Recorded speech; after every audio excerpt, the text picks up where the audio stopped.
बिस्मिल्लाहिर्रहमानिर्रहीम। इय्याका नअबुदु व इय्याका नस्तईन। मुल्तान, ये मैं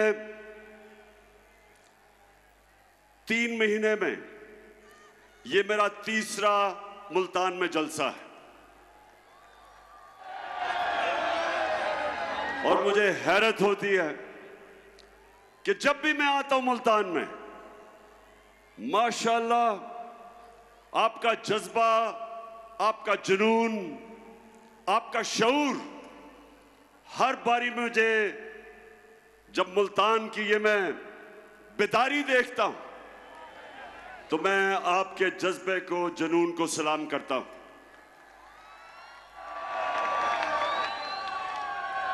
अब मुल्तान, आज मैंने आपसे कई बातें करनी हैं, लेकिन सबसे पहले जो मैं देखता हूं जिस तादाद में आज मुल्तान में हमारी ख्वातीन आई हुई हैं, मैं खास तौर पे आज आपको सलाम भी करता हूं और आप सबके लिए मैं पैगाम, अपनी ख्वातीन के लिए मैं पैगाम जो देना चाहता हूं वो ये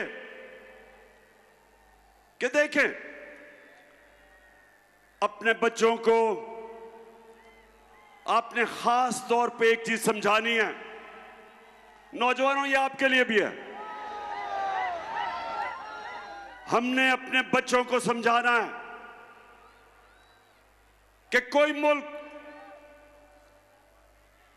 मुल्क अजमत पे नहीं जा सकता, तरक्की नहीं कर सकता, उस मुल्क की दुनिया में इज्जत नहीं हो सकती जब तक वो मुल्क अपना मुकाम नहीं समझता, जब तक वो मुल्क एक चीज अपने ज़हन में नहीं डालता कि अल्लाह ने हमें पर दिए, अल्लाह ने हमें पर दिए हैं, हम अशरफुल मखलूकात हैं, सबसे अजीम अल्लाह की मखलूक। कोई जरूरत नहीं है कि हम जमीन के ऊपर चूंटियों की तरह रींगे। जो मैं आपको पैगाम देना चाहता हूं वो ये कि हम सब में अल्लाह ने सलाहियत दी है, हम सब में अल्लाह ने वो ताकत दी है कि हम बड़े बड़े काम कर सकते हैं, हम अपने मुल्क को उठा सकते हैं, हम इसको वो मुल्क बना सकते हैं जो इलामा इकबाल की ख्वाब थी, एक मिसाली इस्लामी रियासत जो दुनिया के अंदर मिसाल बने कि असल में इस्लाम क्या है। तो मैं अपनी बहनों, आप सबको और अपने नौजवानों, खास तौर पे आपको, मैं जो आपको पैगाम देना चाहता हूं वो ये कि अल्लाह आपको एक बड़ा इंसान बनाता है। हम अपनी कमजोरियों की वजह से एक छोटा सा इंसान बन जाते हैं। मैं जब क्रिकेट खेलता था, मेरे से बहुत ज्यादा सलाहियत रखने वाले खिलाड़ी थे, मेरे से ज्यादा टैलेंटेड थे, लेकिन उनकी ख्वाब बड़ी नहीं थी, सोचते नहीं थे बड़ा। जब थोड़ा सा कामयाबी होती थी मुतमईन हो जाते थे या पैसे के पीछे लग जाते थे। ये मेरे पाकिस्तानियों एक चीज याद रखना, ये मेरे कभी लफ्ज ना भूलना, पैसे को इस्तेमाल करना सीखो, पैसे से कभी इस्तेमाल ना होना।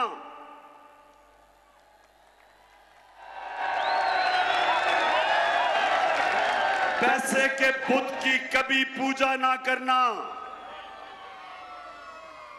हजरत मूसा जब वो 40 दिन के लिए गए तो पीछे उनकी कौम, जो कुरान शरीफ में आता है कि सोने की गाय की पूजा कर दी, मतलब कि पैसे की पूजा शुरू हो गए। तो ये याद रखें कि ये जो मेहरबानों का मुखालिफ है, वो भी पैसे के बुत की पूजा करता है, वो भी पैसे को बड़ा समझता है जिस तरह उसका लीडर आसिफ जरदारी समझता है। कभी भी मेरे मुल्तान के पाकिस्तानियों, ला इलाहा इल्लल्लाह का मतलब समझो। स्वाय अल्लाह के जब आप किसी के चीज के सामने झुकते हैं वो शिर्क है, चाहे वो पैसे का बुत है, चाहे वो खौफ का बुत है। आजकल मेरी टीम के लोगों को, मेरे एमपीज को टेलीफोन आते हैं धमकियों के कि ये पार्टी छोड़ो। मीडिया को धमकियां दी जाती हैं, मीडिया हाउसेस को धमकियां दी जाती हैं, एंकर्स को, सहाफियों को डराया जाता है कि इमरान खान के साथ ना चलो नहीं तो हम ये कर देंगे। तो मेरी कौम, ये सबसे खौफनाक बुत पैसे के बुत के अलावा खौफ का बुत है। खौफ भी एक बड़े इंसान को छोटा बना देता है। आज तक कोई बड़ा खिलाड़ी नहीं निकला जिसने अपने खौफ को काबू नहीं पाया। आज तक कोई बड़ा फौजी नहीं निकला जिसको तगमे मिले हो, जिसने अपने खौफ के बुत के ऊपर काबू ना पाया हो। बड़ा बिजनेसमैन नहीं बना जिसको नुकसान से डर, उस डर के ऊपर काबू ना पाया हो। कोई भी इंसान जो अपनी ख्वाब के पीछे जाने से डरता है वो बड़ा इंसान नहीं बनता।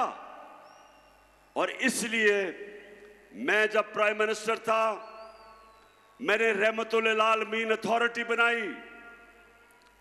उसका मकसद क्या था? क्या मकसद था? उसका मकसद यह था कि मेरे बच्चों को, इस मुल्क के नौजवानों को पता चले कि आज से तकरीबन 1500 साल पहले जब मेरे नबी सल्लल्लाहु अलैहि वसल्लम ने दुनिया की तारीख का सबसे बड़ा इनकलाब लेके आए थे, वो कैसे उन लोगों को जिनकी कोई हैसियत नहीं थी, कैसे उन्होंने उनको दुनिया की इमामत करवा दी। ये तारीख का हिस्सा है कि वो अरब जो मदीना में, मक्का में बसते थे, उनके दोनों तरफ दुनिया की उस वक्त की अजीम सुपर पावर्स थी, इनकी हैसियत ही कोई नहीं थी।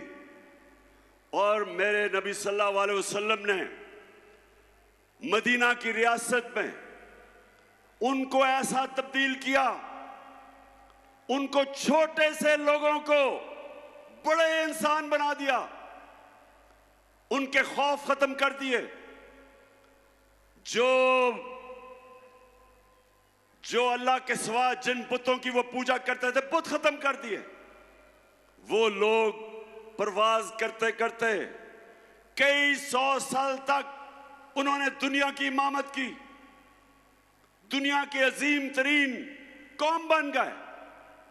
इसीलिए अल्लाह हमें हुक्म देता है कि नबी सल्लल्लाहु अलैहि वसल्लम के रास्ते पे चलो। इसलिए नहीं कि आप अल्लाह को फायदा पहुंचाते, इसलिए कि जब आप नबी के रास्ते पे चलते हैं, आप एक छोटा सा आदमी बड़ा इंसान बन जाता है, इंसानों को पर लग जाते हैं। तो मेरी सबसे बड़ी कोशिश है कि मेरी अपनी कौम को किसी तरह अपने नबी की सुन्नत पे चलाऊं, ताकि मेरी कौम भी एक अजीम कौम बने। और वो बननी थी जो इलामा इकबाल की ख्वाब थी, और जो मेरे लीडर कायदे आजम ने जिसकी जदोजहद की थी, वो एक अजीम कौम थी। वो बननी थी, दुनिया के अंदर मिसाल हमने बनना था। उस रास्ते पे हमें वापस जाना है, और उसके लिए मुल्तान हमें हकीकी आजादी की जदोजहद करनी है। हमने अपने मुल्क को आजाद करना है। ये जो बैरूनी मुल्क साजिश के तहत चोरों को ऊपर बैठाया, जो बैरून मुल्क के गुलाम हैं, जिनके पैसे मुल्क से बाहर पड़े, ये जरदारी और नवाज शरीफ 30 साल से मुल्क का पैसा चोरी करके बाहर ले गए। ये वो लोग हैं जिनके जरिए हमें रिमोट कंट्रोल किया जाता है। ये वो लोग हैं जो दूसरों के बैरूनी मुल्कों के हुक्म पे हमारे फैसले करते हैं।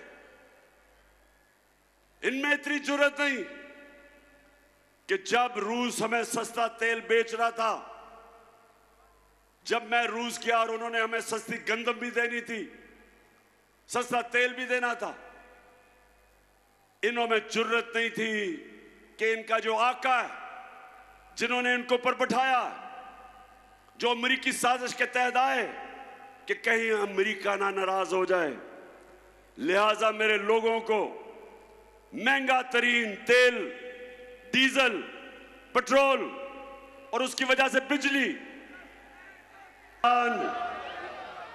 हमारी कोशिश है कि हम अपने मुल्क को आजाद करें। सबसे पहले मुल्क के फैसले पाकिस्तान में हो। हम अपने मुल्क को अपने पैर पे खड़ा करें। हमें कभी किसी और मुल्क के सामने हाथ ना फैलाने पड़े कि जब एक कौम किसी और मुल्क के सामने हाथ फैलाती है उसकी इज्जत नहीं होती। हरे पासपोर्ट की इज्जत नहीं होगी जब तक हम अपने पैर पे ना खड़ा हो। और मैंने एक पूरा प्रोग्राम बनाया है, क्योंकि जिधर इन्होंने मुल्क पहुंचा दिया, जिस तरह के पाकिस्तान को इन्होंने 2 महीने में जो कर्जे लिए हैं, जिस तरह कर्जों की दलदल में भी गिर रहे हैं, हमारी माइशत भी नीचे जा रही है, हमारी इंडस्ट्री भी नीचे जा रही है। हमारे किसानों के लिए जो भी शाह महमूद कुरैशी ने बताया कि कितने बुरे हालात हमारे आज किसानों के हैं। ट्यूबवेल में डीजल, उसकी कीमत ऊपर, बिजली वो दुगनी से भी ज्यादा। तो जो किसान के पास पैसे, उसके खर्चे इतने चले गए हैं कि वो अपनी जमीन के ऊपर पैसा नहीं लगा सकता। इंडस्ट्री जब बंद हो गई, बेरोजगारी बढ़ रही है। जो हमने दुनिया को एक्सपोर्ट्स करके अपनी दौलत में इजाफा कर रहे थे, याद रखें हमारे 3.5 साल में पाकिस्तान की सबसे ज्यादा रिकॉर्ड एक्सपोर्ट्स हमारे जमाने में थी। सबसे ज्यादा बैरून मुल्क ने पैसा पाकिस्तान में हमारे जमाने में भेजा। सबसे ज्यादा टैक्स इकट्ठा किया हमने किया। हमारे जमाने में 4 जो बड़ी बड़ी फसलें थी, तारीखी उनकी पैदावार थी। किसान के पास तारीखी पैसा गया। किसान के पास जो उसकी आमदनी थी, कभी किसान को इतना पैसा नहीं मिला जो हमारे आखिरी 2 साल में मिला। और उसके अलावा हम हेल्थ कार्ड लेके आए कि इसके IMF के प्रोग्राम में होते हुए हमने अपने फैसला किया कि हर खानदान को 10 लाख रुपए की हेल्थ इंश्योरेंस किसी भी अस्पताल में जाके अपना इलाज करवा सकते थे।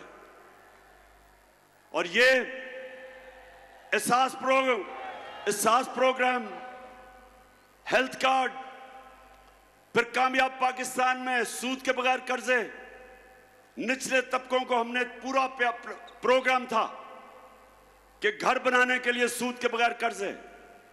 और ये तब जबकि हम भी IMF के प्रोग्राम में थे। तो मैं आज ये कहना चाहता हूं कि वो जो मुल्क ऊपर जा रहा था, एक साजिश के तहत उन्होंने हमारी गवर्नमेंट गिराई। और जब से ये हुकूमत आई है, कीमतें आसमानों पे, माइशत जमीन पे। और मैं आज आपके पास इसलिए आया हूं कि एक तो हमने इनसे अपने आप को आजाद करना है। आप सबने मेरे से वादा करना है कि इन इलेक्शनों के अंदर आपने सबने इसको अपना इलेक्शन समझना है। अपने बच्चों के, अपने आने वाली नस्लों के लिए आपने इन सबको शिकस्त देनी है। मुल्तान, आप तैयार हो? बताएं मुझे। अच्छा मुल्तान, मैं जरा आज आप सबको तफसील में तो बताना चाहता था कि सारा दिन मैंने आज अदालत में गुजारा है, लेकिन क्योंकि अभी केस चल रहा है इसलिए उस केस पे तो मैं बात नहीं करूंगा।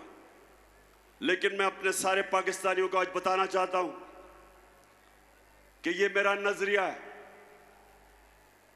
ये मेरा ईमान है कि जब तक इस मुल्क में कानून की बालादस्ती यानी कि इंसाफ नहीं होगा, ये मुल्क तरक्की नहीं कर सकता।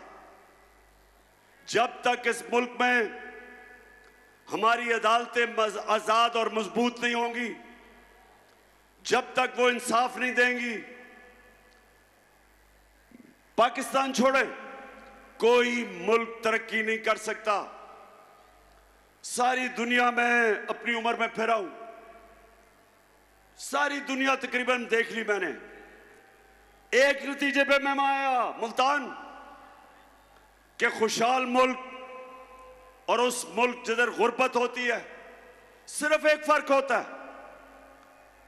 खुशहाल मुल्कों के अंदर इंसाफ होता है और गरीब मुल्कों के अंदर जुल्म का निजाम होता है, जिसके मुतालिक हजरत अली रजी अल्लाह ताला ने कहा था कि कुफर का निजाम चल जाएगा, जुल्म का निजाम नहीं चल सकता, नाइंसाफी का निजाम नहीं चल सकता।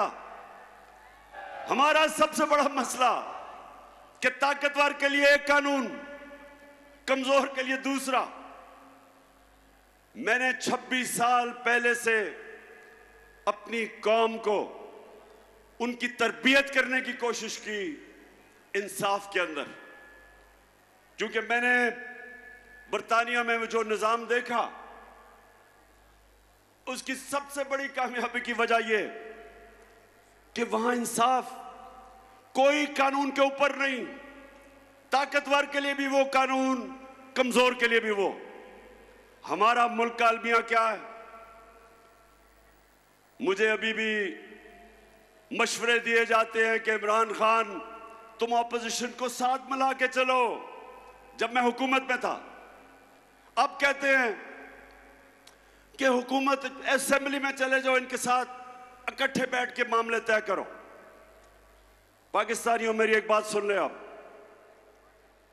मेरे नबी सल्लल्लाहु अलैहि वसल्लम ने जब फतह मक्का की तो उन्होंने सब काफिरों को माफ कर दिया, सबको माफ कर दिया।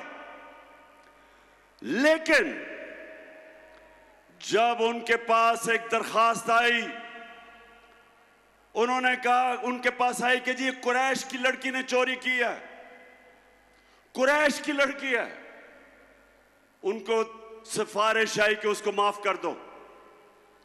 आगे से उन्होंने जवाब दिया, जो सबसे रहमतुल इंसान, रहमतुल आलमीन, दुनिया के लिए रहमत बन के आए थे, उन्होंने कहा मुल्तान कि मेरी अगर बेटी भी चोरी करे उसको भी मैं नहीं छोड़ूंगा, उसको भी सजा मिलेगी।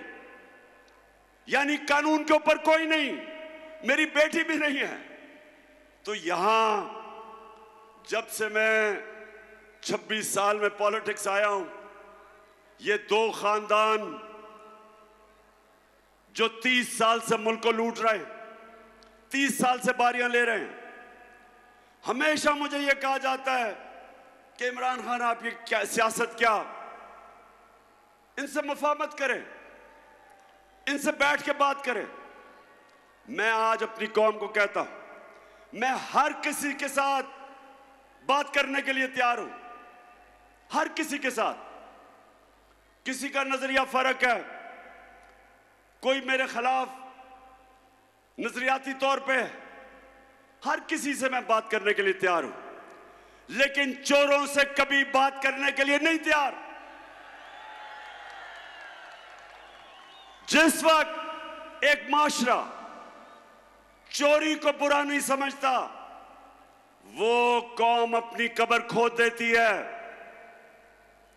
जब आप ये कहते हैं कि फलाने ने इतनी करप्शन की, और वो जब जाता है नैब की अदालत में तो उसके ऊपर फूल फेंकते हो। जब एक माशरा बुराई को बुरा नहीं समझता,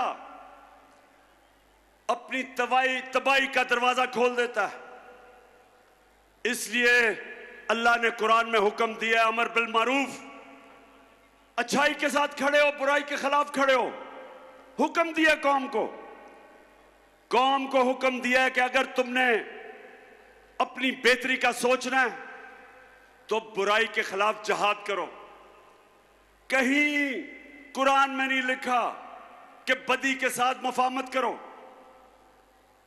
और मैं अपनी ख्वातीन को भी ये कहना चाहता हूं कि अपने बच्चों को ये जो हुक्म है अल्लाह का, अमर बिल मारूफ, अच्छाई की तरबियत करें, अच्छाई और बुराई में फर्क बताएं। क्योंकि जो मगरिब में मैंने माशरे देखे हैं वो वाकई अमर बिल मारूफ पे चलते हैं। वो माशरे जिनको हम काफिर कहते हैं, वो माशरे अमर बिल मारूफ पे चलते हैं। और हम अपने आप को मुसलमान कहते हैं। और हम तमाशा क्या देखते हैं कि छोटे चोर जेलों में और बड़े बड़े डाकू, कोई वजीर आजम बन जाता है, कोई वजीर बन जाता है, कोई असेंबलियों में चला जाता है।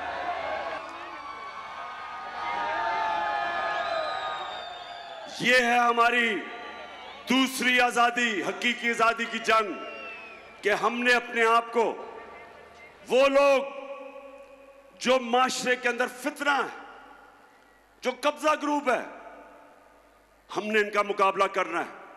क्यों नहीं स्विट्जरलैंड में कब्जा ग्रुप, क्यों नहीं यूरोप में कब्जा ग्रुप? क्योंकि उनकी अदालतें ताकतवर को भी उसी तरह करती हैं जो कमजोर को करती। हर दुनिया का माशरा जो कामयाब है वह ताकतवर को कानून के नीचे लेके आते हैं। हमने एक मिनट, 26 साल पहले मैंने जब पॉलिटिक्स शुरू की थी इसी चीज के ऊपर कि पाकिस्तान में हमने इंसाफ की जंग लड़नी, और मेरा मुकाबला इन दो करप्ट खानदानों के साथ था जो समझते थे कि इंसाफ के ऊपर है और आज कहते हैं चोरी हमने की है, हमें एनआरओ दो, हम कानून से ऊपर है। उधर वो नवाज शरीफ बैठा हुआ लंदन में, वो इंतजार कर रहा है कि पहले मेरे केसेस खत्म करो, फिर मैं दूसरी दफा एनआरओ लेके पाकिस्तान आता हूं।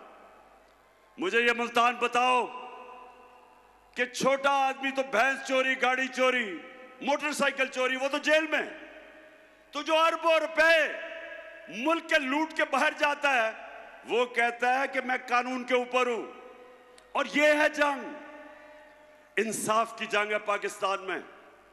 हम सब ने मिलके, जब तक हम इंसाफ नहीं, ताकतवर को कानून के नीचे नहीं लेके आते, ये कौम आजाद नहीं होगी।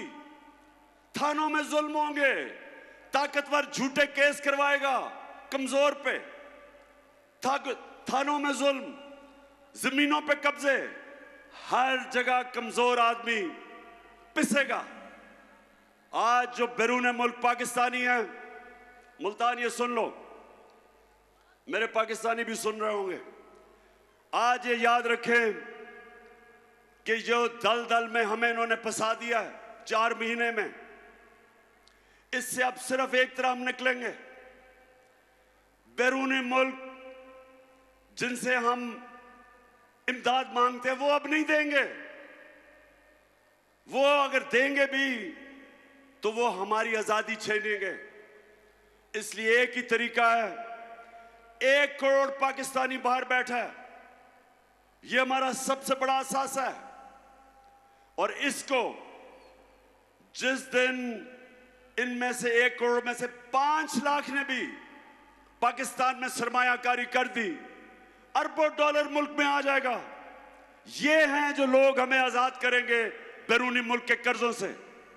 लेकिन वो कभी नहीं आएंगे, वो कभी पाकिस्तान में सरमायाकारी नहीं करेंगे जब तक हमारा इंसाफ का निजाम ठीक नहीं होता, कॉन्ट्रैक्ट एनफोर्समेंट नहीं होती, जब तक उनको ये एतमाद ना हो कि जब वो सरमायाकारी करेंगे उनसे फ्रॉड नहीं होंगे।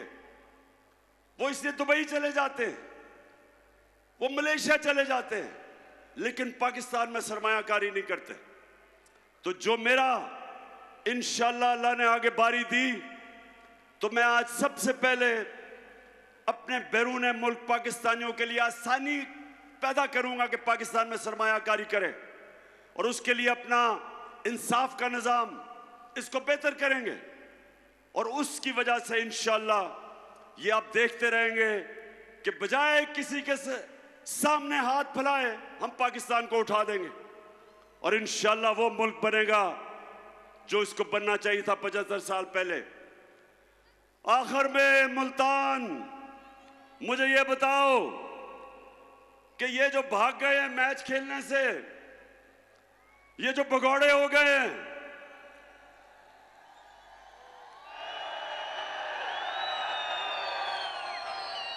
मुझे पूरा यकीन था कि इन्होंने इलेक्शनों से भागना है। बिल्कुल ठीक कह रहे हैं कि मुझे पता था कि इनकी कांपें टांगनी शुरू हो गई हैं।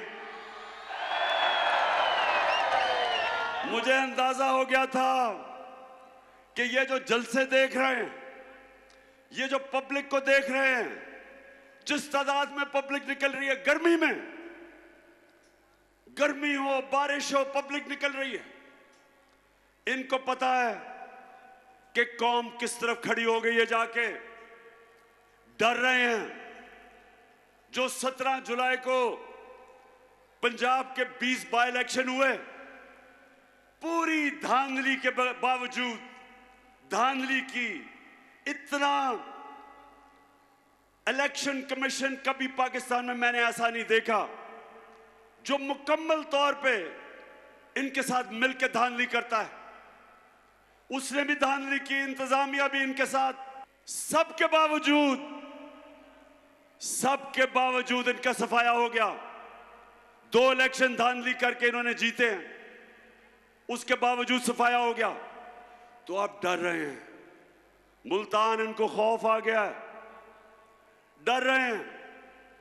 अब इनको ये खौफ है कि ये अगर इलेक्शन हो जाता है इतवार को, तो 3 और सीटें गिर जानी थी इनकी, 3 और विकेटें गिर जानी थी। और उसके बाद 25 सितंबर को आपको पता है मैं 9 हलकों में खड़ा हूं, और मेरा चैलेंज है कि इंशाअल्लाह जब भी वो 9 हलकों में इलेक्शन होगा, 9-0 रिजल्ट आएगा धांधली के बावजूद। ये ऐसे ही है। जब आपको पता पुराने जमाने में क्या होता था, जब मैं क्रिकेट खेलता था तो अपने अपने अंपायर होते थे।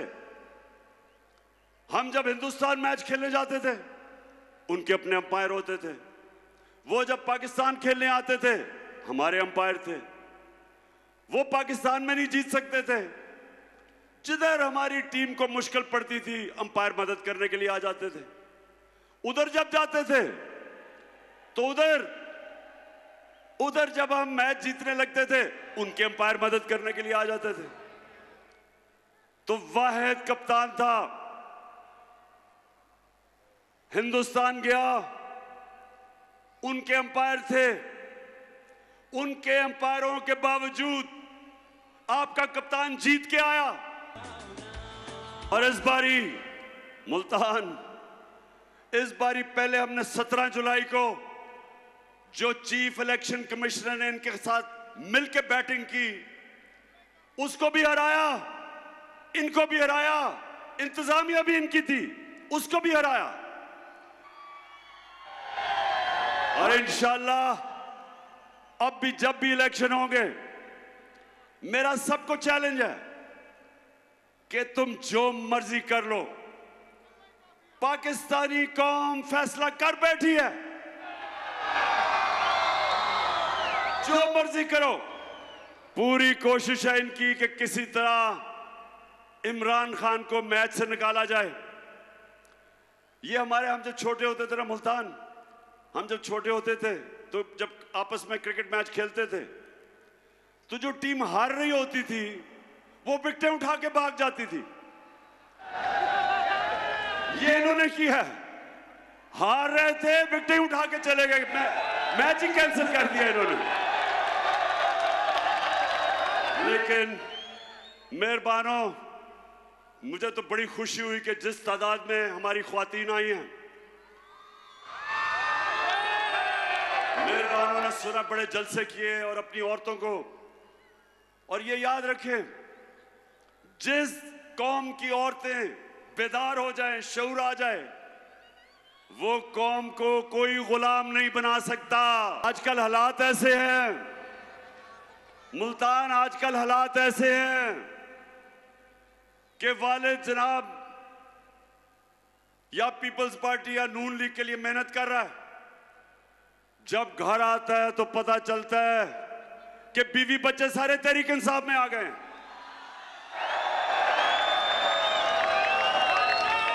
यानी कि ऐसे लग रहा है कि जैसे पुराने जमाने के अंदर जब मेरे नबी सल्लल्लाहु अलैहि वसल्लम ने तबलीग की और लोगों को इस्लाम की तरफ लेके आए और राय हक पे लेके आए, तो एक वक्त ऐसा था कि आदमी कहीं और होता था, घर में औरतें और नौजवान इस्लाम कबूल कर। आज माशाअल्लाह कौम ऐसी बेदारी आई है और शऊर आया है कि वो ये दो जमातों को 30 साल से देख रही थी, और आज ऐसी बेदारी है कि जो भी आज कोशिश करें, औरतें, बच्चे, नौजवान, बल्कि बूढ़े भी आप फैसला कर बैठे हैं कि इन दो जमातों के साथ नहीं चलना, जिन्होंने सारी जिंदगी इनको सपोर्ट की थी। आज मुल्तान आपका हैट्रिक के जलसा किया मैंने, 3 जलसे 3 महीने में। मैं आज आपका शुक्रिया अदा करता हूं, जिस गर्मी में और जिस सुकून में और जिस शऊर से आपने मेरी बातचीत सुनी, मैं आपका शुक्रिया भी अदा करता हूं। और जब भी वो मैच खेलने वापस आएंगे, अभी तो भाग गए हैं, जब भी आएंगे मुल्तान आपने मेरे से वादा करना है कि इनको ऐसा फेंटा लगाना है, ऐसी शिकस्त देनी है कि अगले इलेक्शन में आपने 2/3 अक्सरियत तहरीक इंसाफ को दिलवानी है, 2/3 अक्सरियत, ताकि हम इस मुल्क में वही हकीकी आजादी का इनकलाब ला सके। पाकिस्तान जिंदाबाद। अगर आपको ये वीडियो पसंद आई है तो लाइक पर क्लिक कीजिए। सबसे ज्यादा व्यूज, सबसे ज्यादा रील्स और सबसे ज्यादा रेटिंग के साथ बोल अब भी नंबर 1 पोजीशन पर बरकरार। सब्सक्राइब करें और बेल दबाएं ताकि कोई खबर रह न जाए।